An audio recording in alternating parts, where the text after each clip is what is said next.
ஒரு கிராயின் கருணை மனு அப்படி ஒரு படைப்ப குடுத்த ஒரு டைரக்டரு நம்ம சுரேஷ் சங்கையா. அவரு இப்போ ஒரு படம் ஒண்ணு எடுத்திருக்காப்புல. இன்னொரு படம்னா கிணத்த காணோம் அப்படின்னு சொல்லிப்புட்டு ஒரு படத்த ஒண்ணு நம்ம மெயின் ஹீரோவா நம்ம யோகி பாபு வச்சு இந்த ஒரு படத்த எடுத்திருக்காப்புல. இந்த ஒரு படம் இப்போ தியேட்டர்ல ஓடிக்கிட்டு இருக்கு. ஆனா ஓடிக்கிட்டு இருக்க நேரத்துல இந்த ஒரு படத்தோட டைரக்டர் இல்ல.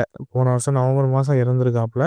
அவர் இல்லாதனால இந்த ஒரு படம் தியேட்டர்ல ஓடிக்கிட்டு இருக்கு. அதுல போய் என்ன ஒரு கதைன்னு இருக்குன்னு பார்த்தா, தரமான ஒரு படத்த குடுத்துட்டு, அவர் நம்ம யோகி பாபு வச்சு வேற லெவல்ல சம்பவம் பண்ணியிருக்காப்புல. இப்போ உள்ள காலகட்டத்துல நடக்கக்கூடிய சம்பவமா மையமா வச்சு இந்த ஒரு படத்த எடுத்திருக்காப்புல. இந்த ஒரு படத்தோட நம்ம கதைய பார்க்கும்போது, வறட்சியால ஒரு கட்டத்துல ஒரு கிராமம் இருக்கு. அந்த கிராமத்துல அடிப்படை தண்ணி வசதி இல்லாம அந்த கிராமம் வாழ்ந்துகிட்டு இருக்காங்க. இங்க உள்ள ஊர் மக்கள்ல இருந்து அரசாங்க அதிகாரி ஒரு கட்டத்துல கிராமத்த எதுவுமே நல்லது கெட்டதோ ஒரு கட்டத்துல பண்ணாம இருக்காங்க. அதுக்கப்புறம் இங்குள்ள கிராமத்து ஆளுங்க எல்லாரும் சேர்ந்து இதுக்கு மேல நம்ம கிராமத்த எதுவும் பண்ண மாட்டாங்க. இதுக்கு மேல நம்ம தான் இந்த எப்படி சொல்றது தண்ணிய இந்த ஒரு கிராமத்துக்கு நம்ம தான் எப்படியாச்சும் தண்ணிய தேடி புடிச்சு ஒரு கிணறு ஒண்ணு தோண்டணும் அப்படின்னு சொல்லிவிட்டு அங்கே உள்ள மக்கள் ஒரு கட்டத்துல கிணற தோண்டுறாங்க. தோண்டம் போகும்போது ஒரு கிணறு ஒண்ணு வெட்டிக்கிட்டு இருக்காங்க. கிணறு வெட்டிக்கிட்டு இருக்கும்போது அந்த கிணறு ஒரு கிட்டத்தட்ட ஒரு 6 அடி கிட்ட தோண்டிக்கிட்டு இருக்காங்க. தோண்டிக்கிட்டு இருக்கும்போது அங்கே அந்த ஒரு கிணத்துல ஒரு டைனோசர் எலும்பு கிடைக்குது. அதுக்கப்புறம் இங்கே உள்ள ஆர்கியாலஜி டிபார்ட்மெண்ட் ஒரு கட்டத்தில் வந்துடுறாங்க. வந்ததுக்கப்புறம் இந்த ஒரு கிராமத்தில் இப்படி அரிதான இந்த டைனோசரோட எலும்பு கிடச்சிருக்கு. அதனால இன்னும் மேற்கொண்டு நம்ம தோண்டுனா நமக்கு ஏகப்பட்ட தடயங்கள் ஒரு கட்டத்தில் கிடைக்குன்னு சொல்லிவிட்டு அந்த ஆர்கியாலஜி டிபார்ட்மெண்ட் ஒரு கட்டத்தை சொல்கிறாங்க. ஆனால் அதே சமயம் இங்கே உள்ள கிராமத்தில் வாழக்கூடிய மக்கள் ஒரு கட்டத்தில் அரசாங்கம் ஒரு கட்டத்தில் விரட்ட பார்க்குது. அப்புறம் அந்த யோகி பாபு இந்த ஒரு விஷயத்தை தெரிஞ்சுக்கிட்டு அதுக்கப்புறம் நம்ம யோகி பாபு ஒரு கட்டத்தில் தண்ணீர் பற்றாக்குறையே இந்த கிராமத்தின் நிலம் உரிமையை பற்றி ஒரு கட்டத்தில் அரசாங்க அதிகாரிக்கு ஒரு தரமான ஒரு செய்தி ஒன்று பண்ணுறாப்புல கேசா.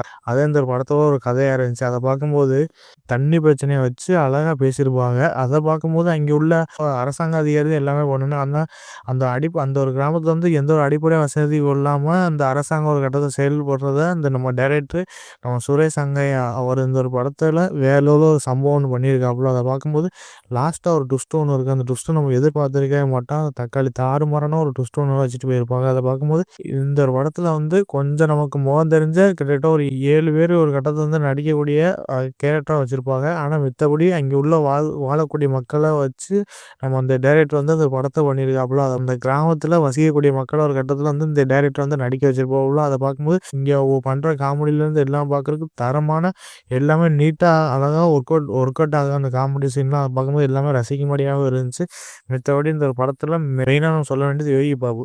யோகி பாபு தான் அந்த வேற லெவலில் ஒரு கோயில் பூசாரியாக இருக்கிற மாதிரி காமிச்சிருப்போம். அதை பார்க்கும்போது நம்ம யோகி பாபுக்கு காமெடி சீன் அதிகமாக இருக்காது. ஆனால் அவர் கூட ஒரு கேரக்டர் ஒன்று வரும். அந்த ஒரு கேரக்டர் புதுமுக கேரக்டராக இருக்குது. அந்த ஒரு கேரக்டர் பண்ணக்கூடிய காமெடியிலேருந்து எல்லாம் பார்க்கும்போது எல்லாமே ரசிக்கும்படியாக இருந்துச்சு.